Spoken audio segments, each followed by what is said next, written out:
ശരി Sameer. MG സർവകലാശാലയിലേക്ക് fraternity മൂവ്മെന്റിന്റെ പ്രതിഷേധ March. സർവകലാശാല കാവ്യവൽക്കരണത്തിൽ പ്രതിഷേധിച്ചാണ് മാർച്ച്.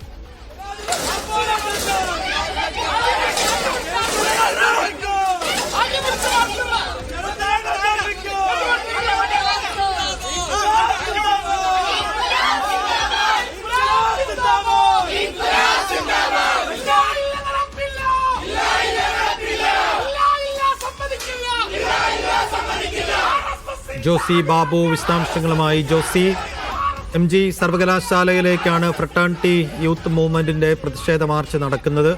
എങ്ങനെ പുരോഗമിക്കുന്നു? സൈഫുദ്ദീൻ, ഫ്രട്ടേണിറ്റിയുടെ പ്രതിഷേധം പുരോഗമിക്കുകയാണ്. ക്യാമ്പസിൽ പ്രകടനമായി എത്തി അഡ്മിനിസ്ട്രേറ്റീവ് ബ്ലോക്കിലേക്കായിരുന്നു ഫ്രട്ടേണിറ്റിയുടെ പ്രതിഷേധം. പോലീസ് ബാരിക്കേഡ് ഉപയോഗിച്ച് പ്രതിഷേധക്കാരെ തടഞ്ഞു. പിന്നീട് ബാരിക്കേഡ് മറികടക്കാനും പ്രവർത്തകർ ശ്രമിക്കുകയും അവർ കൊടി ഉയർത്തുകയും ചെയ്തു.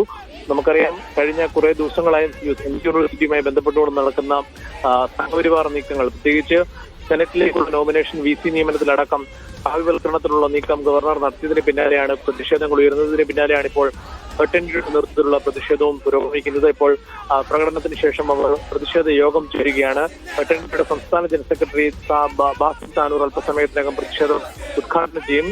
ഇത്തരത്തിൽ ഭരണഘടനയെ വെല്ലുവിളിച്ചുകൊണ്ട് കാവ്യവൽക്കരിക്കാനുള്ള ഗവർണറുടെ നീക്കങ്ങളെ അനുവദിക്കില്ല എന്നുള്ള മുദ്രാവാക്യം ഉയർത്തിക്കൊണ്ടാണ് ഫ്രട്ടേണിറ്റിയുടെ പ്രതിഷേധം. കഴിഞ്ഞ ദിവസങ്ങളിൽ വിവിധ സംഘടനകളുടെ പ്രതിഷേധവും നടന്നിരുന്നു. SFIയും അതോടൊപ്പം തന്നെ ASF അടക്കമുള്ള സംഘടനകൾ പ്രതിഷേധവുമായി രംഗത്ത് വന്നിരുന്നു. ജീവനക്കാരുടെയും അധ്യാപകരുടെയും സംഘടനകൾ രംഗത്ത് വന്നിരുന്നു. സെനറ്റിലേക്ക് നോമിനേറ്റ് ചെയ്ത 30-ൽ 19 പേരിൽ സംഘപരിവാർ അനുകൂലികളാണ്. അതോടൊപ്പം പുതുതായി നിയമിച്ച VCയും സംഘപരിവാർ അനുകൂലിയാണ്. ഇത്തരത്തിൽ സർവകലാശാലകളെ കാവ്യവൽക്കരിക്കുന്നതിനുള്ള കേന്ദ്ര സർക്കാരിന്റെയും അതോടൊപ്പം ഗവർണറുടെയും നീക്കങ്ങൾക്കെതിരെ വലിയ രീതിയിലുള്ള പ്രതിരോധങ്ങൾ, ജനാധിപത്യ പ്രതിരോധങ്ങൾ ഉയർന്നു വരികയാണ്. ഇതിന്റെ ഭാഗമായാണ് ഫ്രട്ടേണിറ്റിയുടെ നേതൃത്വത്തിൽ ക്യാമ്പസിലേക്ക് പ്രതിഷേധം സംഘടിപ്പിക്കപ്പെട്ടിരിക്കുന്നത്. എന്തായാലും പ്രതിഷേധ യോഗം ഇപ്പോഴും ക്യാമ്പസിൽ പുരോഗമിക്കുകയാണ്. നിരവധി വിദ്യാർത്ഥികൾ ഫ്രട്ടേണിറ്റിയുടെ പ്രതിഷേധ പരിപാടിയിൽ പങ്കെടുക്കുന്നുണ്ട്.